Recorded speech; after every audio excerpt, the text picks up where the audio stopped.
कोई बात नहीं, इसको ढीले कर दो, इसको ढीले कर दो।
जय हो। आइए सभी भक्त अपने यथा स्थान पर आरती हेतु खड़े हो जाएं।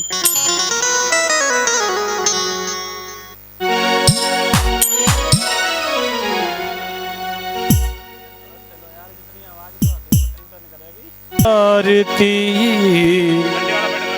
पापियों को पाप से है तारती, श्री भागवत की यह आरती पापियों को पाप से है तारती।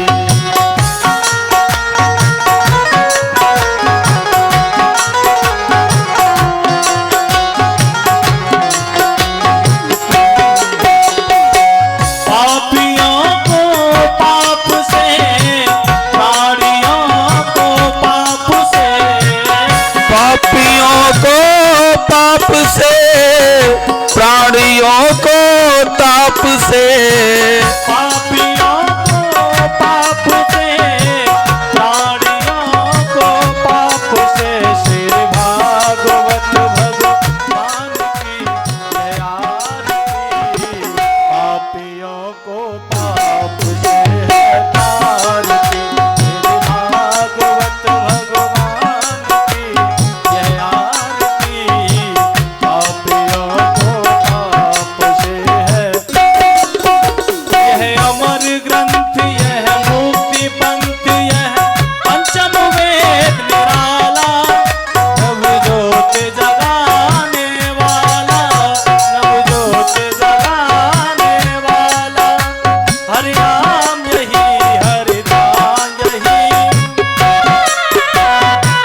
बोली भगवत महापुराण की जय। श्री व्यास जी महाराज की जय। भक्त वत्सल भगवान की जय। जय जय श्री राधे, जय जय श्री राधे, जय जय श्री राधे। आइए सभी भक्त अपना यथा स्थान ग्रहण करें। जय जय श्री राधे।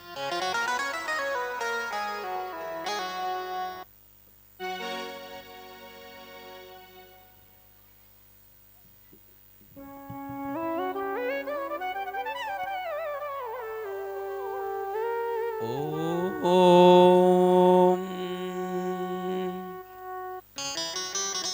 स्वस्ति श्री गणेशाय नमः। ओम श्री गुरु चरण कमलेभ्यो नमः।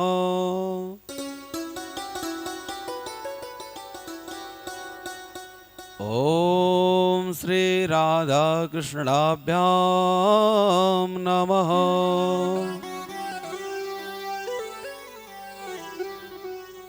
गजाननं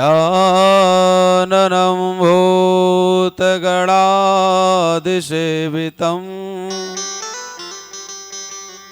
कपेतजम्बो फलचारुभक्षणम्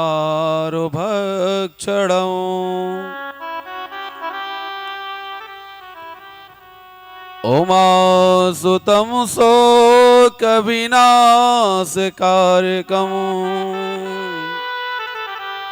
नमामि विघ्नेश्वर पादपङ्कजम्।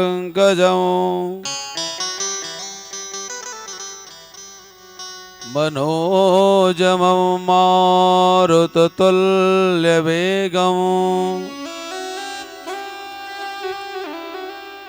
जितेन्द्रियं बुद्धिमतां वरिष्ठं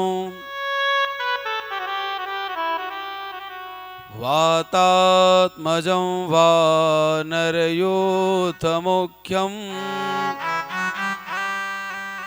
श्रीरामदूतं शरणं प्रपद्ये। कथा श्रवण के रसिक वर शंभुनाथ भगवान आई सो आसन लीजिए सुनहु वीर हनुमान। राधा मेरी स्वामिनी मैं राधे को दास जन्म जन्म मोहि दीजियो श्री वृंदावन वास।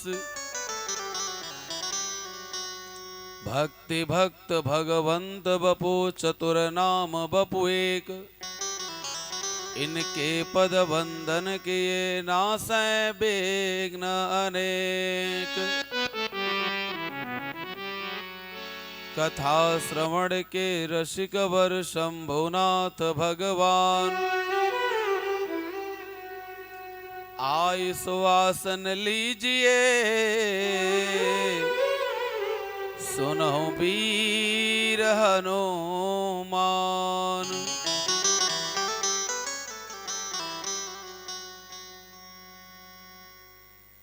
जय श्री राधे, जय श्री श्याम। परम मंगलमय श्रीमद् भागवत महापुराण अंतर्गत अकारण वर्ण करुणा करने वाले भक्त वांछा कल्पतरु पीत पीतांबरधारी श्री बिहारी जी की बांगमय प्रतिमा स्वरूप श्रीमद् भागवत कथा ज्ञान यज्ञ का आज तृतीय दिवस। आइए हम सभी लोग कथा आरंभ होने से पूर्व मन वाणी को पवित्र करें। उसके बाद से जैसी परमपिता परमेश्वर कृपा होगी कथा आगे बढ़ेगी। हे ईश सब सुखी हो कोई न हो दुखारे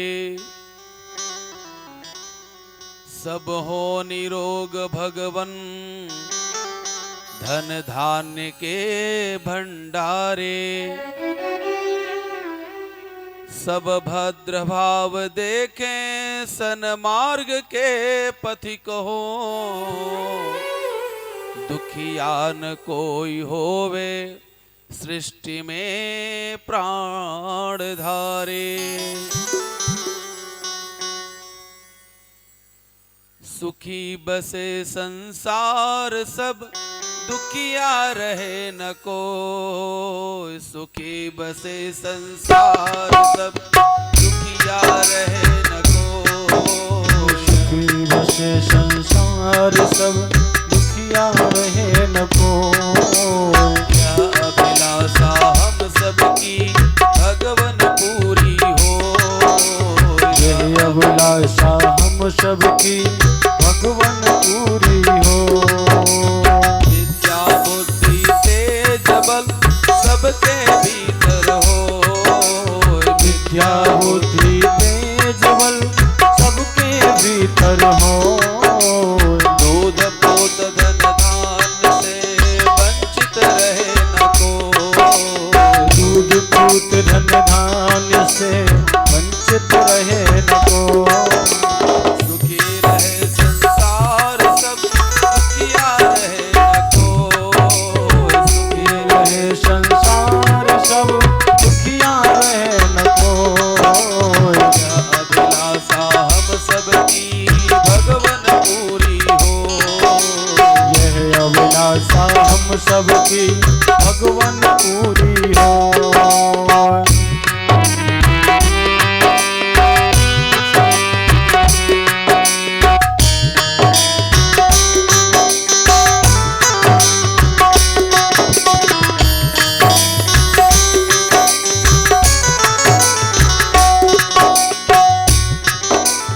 आपकी भक्ति प्रेम से मन होवे भरपूर।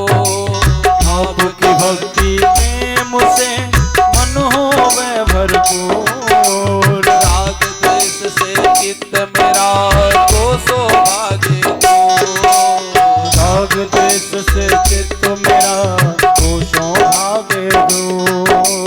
मिले भरोसा आपका हमें सदा जगदीश। मेरे भरोसा आपका हमें सदा जगदीश। मिले भरोसा आपका हमें सदा जगदीश। मिले भरोसा आपका हमें सदा जगदीश। आशा तेरे नाम की बनी रहे ममरी। आशा तेरे नाम की बनी रहे ममुरी। सुखी रहे संसार सब, दुखिया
भगवान पूरी हो, भगवान पूरी हो, भगवान पूरी हो।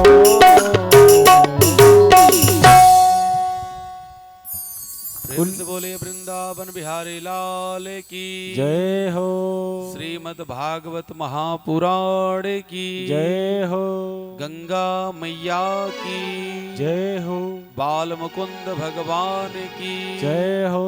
जय जय श्री राधे श्याम। जय श्री राधे, जय श्री श्याम। जीवन के समस्त दुखों को दूर करने वाली भागवत कथा आप सभी लोग श्रवण कर रहे हैं।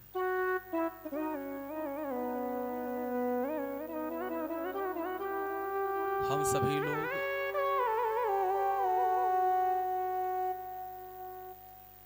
भगवान की जो यह वांगमयी प्रतिमूर्ति है श्रीमद् भागवत महापुराण, भगवान जिस समय इस धराधाम को छोड़ करके जब जा रहे थे, जब धराधाम को छोड़ करके जा रहे थे, तब उन्होंने जिस समय उद्धव जी उनसे मिले, उद्धव जी ने कहा, हे प्रभु, हम आपका दर्शन कहाँ करेंगे, किस रूप में करेंगे? तो उस समय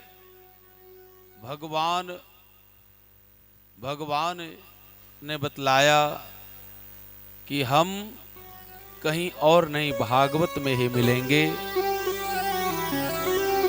भागवत जो है भगवान की वांगमयी प्रतिमूर्ति है। जो कारे कारे अक्षर हैं वो हमारे कान्हा जी हैं, और जो गोरे गोरे अर्थात जो सफेद जो पन्ने हैं वह हमारी राधा रानी हैं।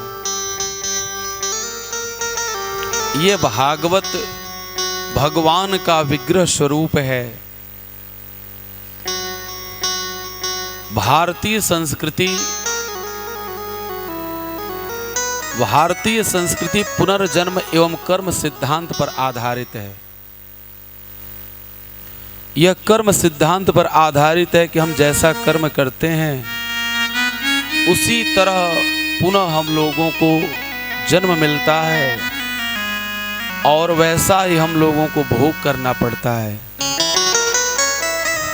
संसार में सर्वत्र जहां भी देख लीजिए, संसार में सर्वत्र सुख दुख हानि लाभ जीवन मरण दरिद्रता संपन्नता रुग्णता स्वस्थता और बुद्धिमत्ता अबुद्धिमत्ता आदि वैभिन्न स्पष्ट रूप से दिखाई पड़ता है। पर यह वैभिन्न दृष्ट कारणों से ही होना आवश्यक नहीं। कारण कि ऐसे बहुत सारे उदाहरण प्राप्त होते हैं कि एक माता पिता के एक साथ जन्मे युग्म बालकों, युग्म माने जो जुड़वा कहे जाते हैं, युग्म बालकों की शिक्षा दीक्षा लालन पालन आदि समान होने पर भी व्यक्तिगत रूप से उनकी परिस्थितियां भिन्न भिन्न होती हैं। जैसे कोई रुग्ण, कोई स्वस्थ, कोई दरिद्र तो कोई संपन्न, कोई अंगहीन तो कोई सर्वांग सुंदर इत्यादि। एक ही माता पिता के 4 संतान हैं। कोई विद्वान है, कोई मूर्ख है, कोई स्वस्थ है सुंदर है, कोई जो है शरीर से थोड़ा दुबला पतला है। आखिर एक ही माँ से सभी लोग तो जन्म लिए, माँ एक पिता एक, लेकिन क्या कारण है? कारण बनता है हमारे पूर्व जन्मों के कर्म के आधार पर। इन भोगों का कारण है। अतः मानव जन्म लेकर अपने कर्तव्य के पालन और स्वधर्म आचरण के प्रति प्रत्येक व्यक्ति को अत्यधिक सावधान होना चाहिए। प्रत्येक मनुष्य के जीवन में कुछ क्षण ऐसे होते हैं जब उसकी बुद्धि निर्मल और सात्विक होती है। कुछ क्षण ऐसे होते हैं कि जिस समय उसकी बुद्धि निर्मल और सात्विक होती है,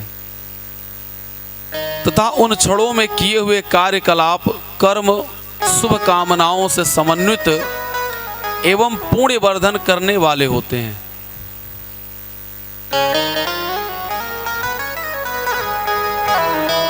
पर सामान्यतः काम क्रोध लोभ मोह मद मात्सर्य ईर्ष्या दंभ राग द्वेष आदि दुर्गुणों के वशीभूत मानव का अधिकतर समय पापाचार में व्यतीत हो पाता है, जिसे वह स्वयं भी नहीं समझ पाता।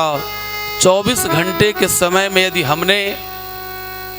यदि भगवान के लिए 10 मिनट निकाला तो 24 घंटे का सबसे महत्वपूर्ण समय है जो हमने भगवान के लिए निकाला।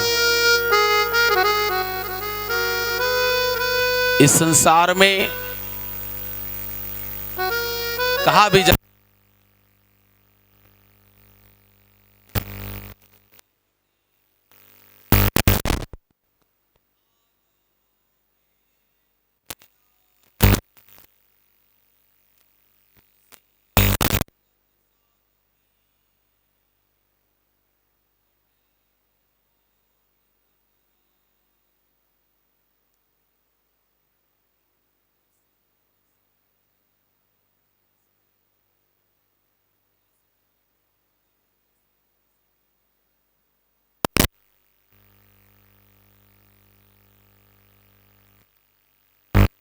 का समय भी भगवत भजन के लिए जो हमारा निकलता है वही हमारा मूल, वही हमारा असली समय है। जैसे कोई दिन भर में परिश्रम करके 1000 कमा लिया और वह 1000 रुपए को बाजार में इधर उधर गिरा दिया, उसका कोई मतलब नहीं, ना उसका दान कर पाया ना उसका उपभोग कर पाया। धन की 3 गति होती है, धन की 3 गति होती है। प्रथम भोग, दूसरा दान और तीसरा नाश। ईश्वर ने आपको धन दिया है, उस धन का क्या करें आप अपने घर पर सारी व्यवस्थाएं करिए। जो भौतिक सुविधाएं परमपिता परमेश्वर की कृपा से है, घर में एसी लगवाइए, कूलर लगवाइए, गाड़ी खरीदिए, बच्चों को अच्छा से अच्छा शिक्षा दीजिए, बच्चों के लिए अच्छा वस्त्र जो है वो करिए, अपने लिए खूब बढ़िया जो है सारी व्यवस्थाएं करिए। यदि आपने भोग भी नहीं किया तो आप उसको क्या करिए, दान कर दीजिए। और दान भी नहीं किए तो तीसरी गति परमात्मा स्वयं वो कर देता, वो नाश हो जाता है। जैसे गेहूं बोया गया था, अभी हाल में गेहूं अभी कटाई हुई है गेहूं की। अब कोई कहे कि मैं गेहूं अपने घर पर नहीं ले जाऊंगा,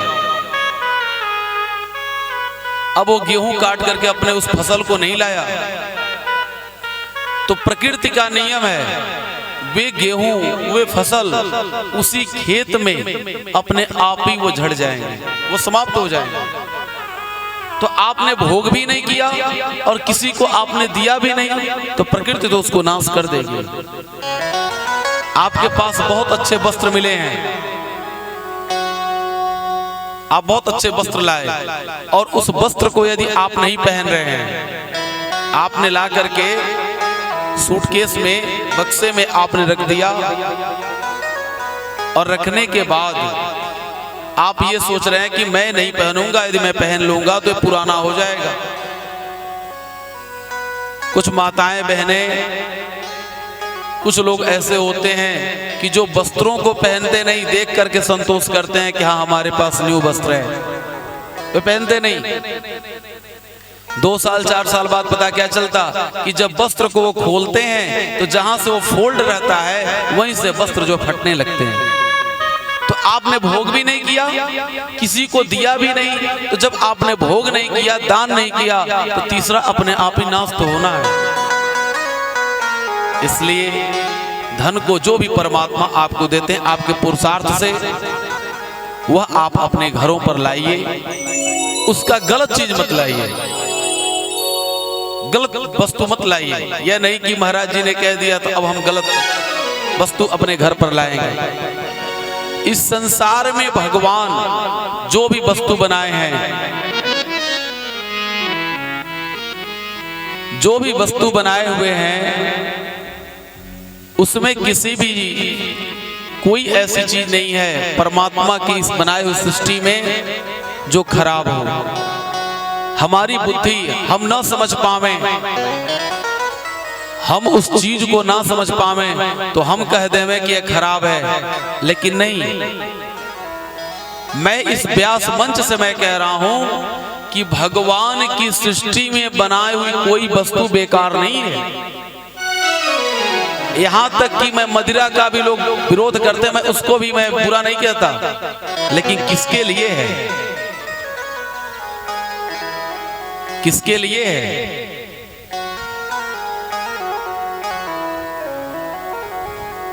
चींटी भगवान बनाए उसकी भी आवश्यकता है, हाथी बनाए उसकी भी आवश्यकता है।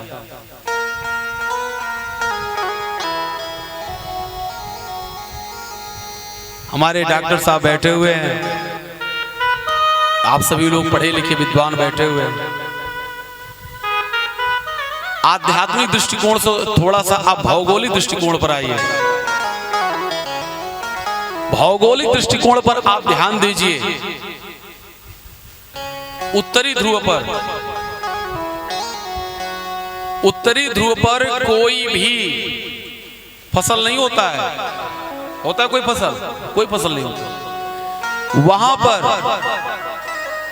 बर्फ के घर बनाए जाते हैं, बर्फ के घर बनाए जाते हैं। वहां सभी लोग परपोषी हैं, एक दूसरे पर आधारित हैं। जो पशु है वो मनुष्यों पर आधारित है, और जो मनुष्य हैं वह पशुओं पर आधारित है। तो वहां अपने जीविकोपार्जन करने के लिए उन लोगों को पाप नहीं लगेगा, क्योंकि उनके पास कुछ है ही नहीं।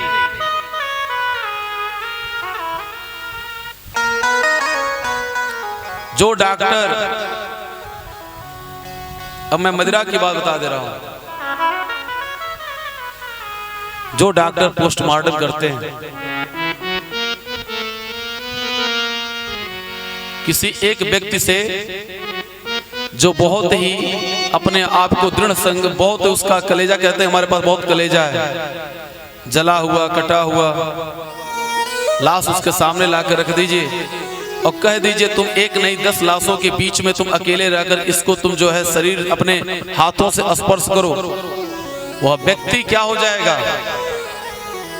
वह व्यक्ति परेशान हो जाएगा, दिमाग से परेशान हो जाएगा। वहां के लिए प्रयुक्त है जो सीमा पर, जो अपने देश की रक्षा करने के लिए, उस समय उनको जो है कुछ भी सूझता नहीं कि हमारे देश की केवल रक्षा हो, वहां के लिए प्रयुक्त है। वहां के लिए प्रयुक्त नहीं है कि जहां पर लोग घर में मदिरा पान करके लड़ाई करें, मार करें, झगड़ा करें, वहां के लिए प्रयुक्त नहीं है। ईश्वर ने चींटी बनाई है, चींटी की भी आवश्यकता है। हाथी बनाई है, हाथी की भी आवश्यकता है। कहीं चीनी के कण गिरे हुए हैं, चीनी कहीं गिरी हुई है, 10 दाना 4 दाना चीनी गिरी हुई है। हाथी से कह दिया जाए कि तुम इस चीनी को उठाओ, वह कैसे उठा पाएगा? वहां के लिए चींटी ही, उसके लिए प्रकृति ने चींटी बनाई है।